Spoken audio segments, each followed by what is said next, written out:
Hey guys, welcome to Eclipse Education. तो जैसा कि आपको पता होगा, बीपीएससी एईडीओ का एग्जाम कंडक्ट हो रहा है और इसके दो फेज यानी 14, 15 और 17, 18 के एग्जाम्स हो गए हैं और कल इसका थर्ड स्टेज यानी कि 20, 21 वाला जो स्टेज है वह इसका एग्जाम होने वाला है।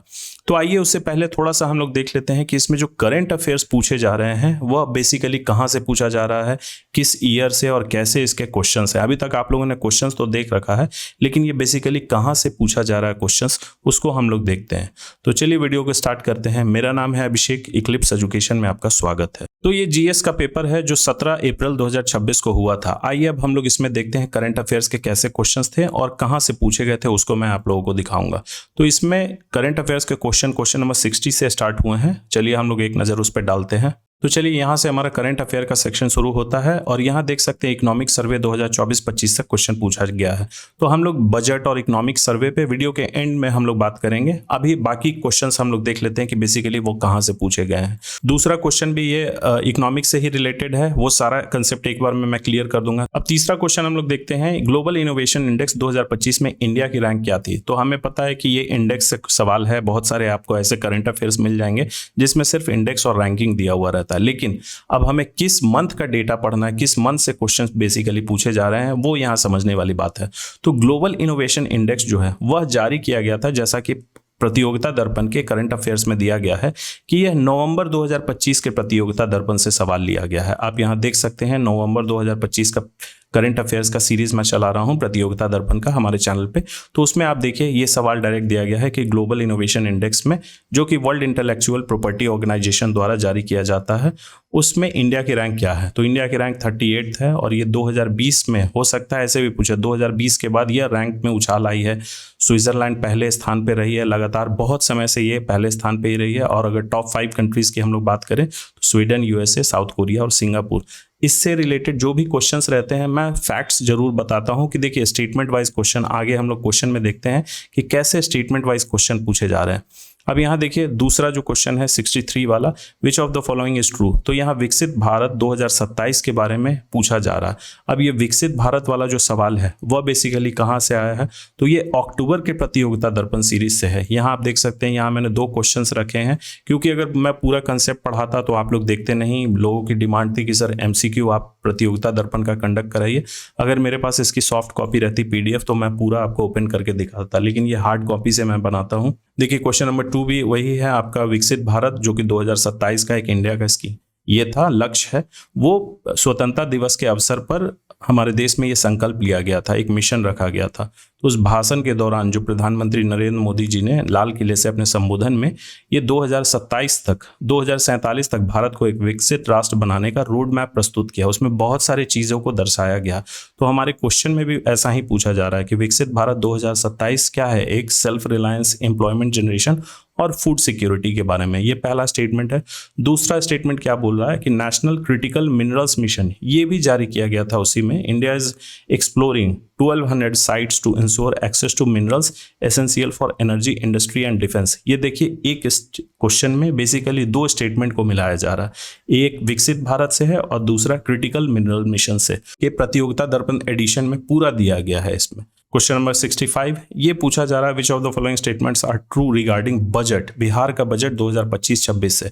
तो अभी जैसा कि मैंने आपको बताया था करंट अफेयर का सीरीज में, जब मैं नवंबर का अपलोड कर रहा था तो मैंने ये बोला था कि देखिए एग्जाम जो है बीपीएससी एईडीओ का वह जनवरी में शेड्यूल्ड था, 10 जनवरी को, लेकिन उस समय वो पोस्टपोन्ड हो गया था। एग्जाम डेट आने के कुछ दिन पहले ही ये पोस्टपोन्ड कर दिया गया था। तो संभावना है कि क्वेश्चंस तैयार हो गए होंगे, इसीलिए ये जो बजट पूछा जा रहा है पिछले साल का बजट पूछा जा रहा है और इकोनॉमिक सर्वे भी पिछले साल का 24-25 का, वो हम लोग वीडियो के एंड में डिस्कस करेंगे डिटेल में कि आप लोगों को कैसे आगे के एग्जाम्स में पढ़ने की जरूरत है। अब ये देखिए क्वेश्चन नंबर 68, ये जीएसटी रिफॉर्म्स के बारे में है जो 2025 में हुआ था। तो ये जीएसटी रिफॉर्म्स आप देखिए प्रतियोगिता दर्पण का नवंबर 2025 का सीरीज है, उसमें ये क्वेश्चंस मैंने ऐसे रखा था। और साथ में मैं फैक्ट्स इसलिए बताता हूं कि अगर स्टेटमेंट वाइज क्वेश्चन आता है तो आपको आइडिया लग सके, नहीं तो सबसे बेस्ट है आप प्रतियोगिता दर्पण मैगजीन पढ़िए। इधर उधर 100 क्वेश्चन और 150 क्वेश्चन याद करने से बेहतर है। यहाँ क्वेश्चन में मैंने ये बोला था था कि जीएसटी का जो स्लैब है वह कितने से कितना कर दिया गया है, तो ये बेसिकली 4 से 2 कर दिया गया है। पहले कितना स्लैब था, स्लैब में क्या क्या था, 5%, 12%, 18% और 28%, इससे घटाकर अब 12 और 18% से कर दिया गया। और हो सकता है स्टेटमेंट में ये भी जोड़ दिया गया जाए कि कौन से ऐसे 2 सेक्टर्स हैं जिसमें टैक्स फ्री किया गया है। तो जीवन और स्वास्थ्य बीमा के प्रीमियम को पहले इस पे 18% लगता था, लेकिन अब इसको 0 कर दिया गया है। और भी डिटेल्स हैं। फिर देखिए अगला क्वेश्चन है एससीओ मीट के बारे में, संघाई कॉर्पोरेशन ऑर्गेनाइजेशन, ये मीट कब हुआ था। आप ये देखिए डेट किस तरीके का ये कंफ्यूजिंग देते हैं, सारा 31 31 31 करके, उसके बाद अगस्त, मार्च, जुलाई, मई। ये बेसिकली हुआ था आपका 31 अगस्त 2025 को। इससे रिलेटेड भी प्रतियोगिता दर्पण में मैंने क्वेश्चंस रखे हैं। तो ये देखिए अक्टूबर 2025 के प्रतियोगिता दर्पण से ये सवाल पूछा गया है कि एससीओ के राष्ट्र अध्यक्षों की परिषद का 25वां शिखर सम्मेलन, यानी वही एससीओ समिट जो है 2025 में, वो कहाँ किया गया था और किस डेट को हुआ था। तो ये फैक्ट्स मैं बता देता हूँ आंसर के साथ कि ये तियानजिन यानी कि चाइना में हुआ था। तियानजिन चीन में आयोजित हुआ था और यह 31 अगस्त से 1 सितंबर। और क्वेश्चंस हम लोग देख लेते हैं कहाँ से बेसिकली पूछे जा रहे हैं। प्रतियोगिता दर्पण का कौन सा मंथ का मैगजीन आपको पढ़ना होगा। बेसिकली देखिए सितंबर, अक्टूबर और नवंबर से ही मोस्टली क्वेश्चन है। अब यहाँ देखिए क्वेश्चन नंबर 71, यहाँ सर्सन और रीजन में एक क्वेश्चन दिया गया है, Rudrastra the longest freight train has been launched in India. उसके बारे में यह रीजन दिया गया है, the train is nearly 4.5 kilometre long and consist of 354 wagons. इसके बारे में देखिए बहुत ही डिटेल तरीके से मैंने बताया था अक्टूबर के ही प्रतियोगिता दर्पण सीरीज में। ये देखिए अक्टूबर के प्रतियोगिता दर्पण सीरीज के क्वेश्चन नंबर 24 में है, what is the name of 4.5 kilometre long freight train recently tested by Indian railways. तो उसका आंसर है रुद्रास्त्र। और उसके बारे में मैंने पूरा डिटेल बताया था कि इसमें 354 वैगन है, 7 इंजन है और 209 किलोमीटर की यात्रा 5 घंटे 10 मिनट में पूरी की। तो ये देखिए फैक्ट्स में बहुत ज़्यादा भी अगर बताऊंगा तो आप लोग इंटरेस्ट नहीं लीजिएगा, क्योंकि आप लोगों की एक मेंटेलिटी बनी हुई है कि भैया कम समय में हम लोग 500 या 1000 क्वेश्चन मैराथन और ये सब अटेंड करें। जो भी एग्जाम हो उसमें जो क्वेश्चंस के नेचर रह रहे हैं, आपको वन लाइनर पढ़ के वो नहीं सॉल्व होने वाला। तो करंट अफेयर्स के लिए ही मैं इधर ये कर रहा हूँ, आप लोगों के लिए स्ट्रैटेजी बना रहा हूँ आगे अब फर्दर अपकमिंग एग्जाम्स में, क्योंकि ये डेटा भी एक्सट्रैक्ट करने में मुझे समय लगता है। अब अगला क्वेश्चन देखिए, ये बुक्स एंड ऑथर से है। तो बुक्स एंड ऑथर से भी स्ट्रेट फॉरवर्ड क्वेश्चन नहीं पूछे जा रहे हैं। यहाँ पे आपको बताना है कि इन चारों में से कौन सा ऑथर और उनके द्वारा लिखी गई किताब जो है वह करेक्टली मैच्ड है। तो इसका राइट आंसर होगा डी.वाई. चंद्रचूड़। उन्होंने ही लिखा है व्हाई द कॉन्स्टिट्यूशन मैटर्स। ये फॉर्मर सीजेआई रह चुके हैं, जिन्होंने भी जीविका की तैयारी की होगी वो इस क्वेश्चन का आंसर बहुत ही इजीली दे देंगे। NULM कब लॉन्च किया गया था, फिर Jawaharlal Nehru national urban renewable mission, Amrut योजना और रेरा एक्ट, उसका हमें क्रोनोलॉजिकल ऑर्डर अरेंज करना था। फिर ये कैपिटल के बारे में, कंट्री और कैपिटल के बारे में, तो इसमें भी देखिए वो स्ट्रेट फॉरवर्ड क्वेश्चन नहीं बल्कि आपका मैच द फॉलोइंग करके। फिर ये वाइस प्रेसिडेंट के इलेक्शन से है। Shri CP Radhakrishnan ji vice president of India बने हैं और उन्होंने शपथ ग्रहण की है 12 सितंबर 2025 को। अब उसके बारे में एक रीजन दिया जा रहा है काफी डेप्थ में जाके, तो जब तक आप लोग प्रतियोगिता दर्पण नहीं पढ़ते उसमें पूरा फैक्ट लिखा रहता है। क्वेश्चन ऐसे ही आ रहे हैं, क्वेश्चन को टफ बनाया जा रहा है। आयोग जो है दिन भर दिन ये स्ट्रैटेजी अपना बेतुका सवाल पूछे जा रही है। कुछ और चीज़ मैं दिखाऊंगा कि ये क्वेश्चन बेसिकली कैसे जनरेट करते हैं। खुद भी ये लोग नहीं बना रहे हैं, मेहनत नहीं कर रहे हैं, बल्कि ये सारा आपका AI का यूज़ करके ट्रांसलेशन तक ये लोग गलत करके दे रहे हैं। यहाँ देखिए उनके बारे में दिया असर्शन और रीजन में दे रहा है, Shri CP Radhakrishnan defeated India block candidate bye margin of 452 votes. तो इसके बारे में मैंने बताया है कि हाँ ये CP राधाकृष्णन जी इलेक्ट हुए वाइस प्रेसिडेंट ऑफ इंडिया, सितंबर में ही उन्होंने शपथ ग्रहण किया। और ये तो एनडीए कैंडिडेट थे और ऑपोजिशन से कौन कैंडिडेट थे तो उनके बारे में भी मैंने पूरा बताया है आपको। ये देखिए क्वेश्चन उसी से रिलेटेड फैक्ट्स बताया है। और ऑपोजिशन पार्टीज ने संयुक्त रूप से सुप्रीम कोर्ट के पूर्व न्यायाधीश B सुदर्शन रेड्डी उनको उम्मीदवार बनाया था। तो ऐसे भी क्वेश्चंस फैक्ट्स जो हैं वो पूछे जा सकते हैं स्टेटमेंट वाइज। अब चलिए और कुछ क्वेश्चंस देख लेते हैं हम लोग। ये देखिए क्वेश्चन ये पूछा गया है, national conference on women empowerment was inaugurated by Lok Sabha speaker by Shri Om Birla on September 14, 2025। अब उसके बारे में रीजन दिया गया है, अ 2-day national conference of the parliamentary and legislative committee on empowerment of women was held in Tirupati city of Andhra Pradesh.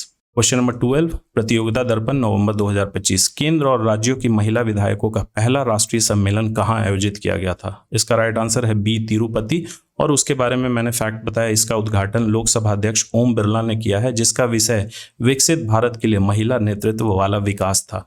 तो ये question से देखिए आपको कितना सारा फैक्ट पता चल जाता है। अगर ये सीरीज आपने देख रखा होता तो वो क्वेश्चन बहुत ही ईजिली, देखिए स्टेटमेंट का क्वेश्चन ऐसा ज़रूरी नहीं है कि वो टफ ही रहता है। इसमें ये सीधे दिया गया असर्शन में कि वह ऑर्गेनाइज हुआ था 14 सितंबर 2025 को, और उसके अध्यक्ष कौन थे, तो श्री ओम बिरला जो लोकसभा स्पीकर हैं। उसके बारे में रीज़न ये दिया गया कि वह तिरुपति सिटी आंध्र प्रदेश में।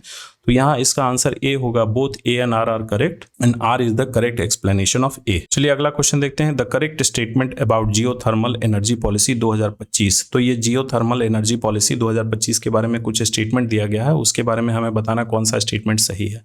तो ये नवंबर 2025 के प्रतियोगिता दर्पण से सवाल है। यहाँ देखिए क्वेश्चन नंबर 34 में मैंने क्वेश्चन को थोड़ा सा डिफरेंट फॉर्म में पूछा है। किस मंत्रालय ने देश की पहली राष्ट्रीय भू ऊर्जा नीति लॉन्च की है? तो ये ministry of new and renewable energy के द्वारा लॉन्च किया गया है। आंसर सी है। तो इसके बारे में मैंने यहाँ फैक्ट बताया कि ये मंत्रालय द्वारा भारत ने स्वच्छ ऊर्जा लक्ष्यों को पूरा करने के लिए पृथ्वी के भीतर संचित ऊष्मा यानी भू ऊर्जा जियोथर्मल एनर्जी का पता लगाने के लिए यह नीति शुरू की है। तो देखिए ये बताने का मेरा ये उद्देश्य नहीं है कि ये क्वेश्चंस पूरी मेरे करंट अफेयर्स के सीरीज से आ रहे हैं। ये बताने का मेरा ये उद्देश्य है कि करंट अफेयर्स आप लोग वन लाइनर फॉर्मेट में पढ़ना छोड़ दीजिए। प्रतियोगिता दर्पण आप लोग मैगजीन पढ़िए, तभी आपका करंट अफेयर्स कवर होगा। अब आइए हम लोग एक नज़र देख लेते हैं बजट किस ईयर का पढ़ना है और इकोनॉमिक सर्वे। उससे पहले ये प्रतियोगिता दर्पण के मोस्ट इंपॉर्टेंट एमसीक्यू का सीरीज हमारे चैनल पे स्टार्ट हो रखा है और आप लोग इसको सीक्वेंस में देख सकते हैं। जैसे ये जुलाई का रहा, अगस्त 2025 का, सितंबर 2025 का, अक्टूबर और नवंबर 2025 का। सारे क्वेश्चंस लगभग 40 से 50 क्वेश्चन हर सीरीज में रहते हैं। ये वीडियो बनाने में मुझे समय इसलिए लगा कि क्वेश्चंस का एनालिसिस करने में थोड़ा सा समय लगता है, तो बहुत ज़्यादा ये हेल्पफुल तो होगा नहीं, लेकिन फिर भी जो आपके पास समय है आप इसको यूटिलाइज कर सकते हैं, एक नज़र दे सकते हैं। पूरा प्लेलिस्ट हमारे चैनल पे बना हुआ है। अब जो ये बजट आपको पढ़ना है इकोनॉमिक सर्वे 2025-26 का, जो कि इस साल रिलीज हुआ है 2026-27 में। अब ये पढ़ने का क्या रीज़न है, देखिए मैं बताता हूँ। अब आप 2024-25 का डेटा क्यों याद रखेंगे और यह क्यों एग्जाम में पूछा जा रहा है। अभी कौन सा ईयर चल रहा है? फाइनेंशियल ईयर 2026-27 चल रहा है। इस समय बजट प्रस्तुत किया गया है 2026-27 के लिए, लेकिन जब ये प्रस्तुत किया गया था कौन सा फाइनेंशियल ईयर चल रहा था ये बजट प्रस्तुत होने के टाइम? तो वो फाइनेंशियल ईयर चल रहा था 2025-26, क्योंकि फरवरी 2026 में ये प्रस्तुत किया गया था। उस समय तो ये फाइनेंशियल ईयर खत्म हुआ नहीं, तो इस समय इसका डेटा कंप्लीट नहीं रहता। इस समय किस ईयर का डेटा कंप्लीट होगा? 2024-25 का। इसीलिए हमारे एग्जाम्स में ऐसे क्वेश्चन पूछे जाते हैं 2024-25 से। ये आप लोग हमेशा ध्यान रखिएगा। अभी जाके जुलाई मंथ में 2025-26 का डेटा कंप्लीट हुआ है। तो चलिए मिलते हैं अगले वीडियो में किसी नए टॉपिक के साथ। So thank you for watching. Please subscribe, share और लाइक करना ना भूलें।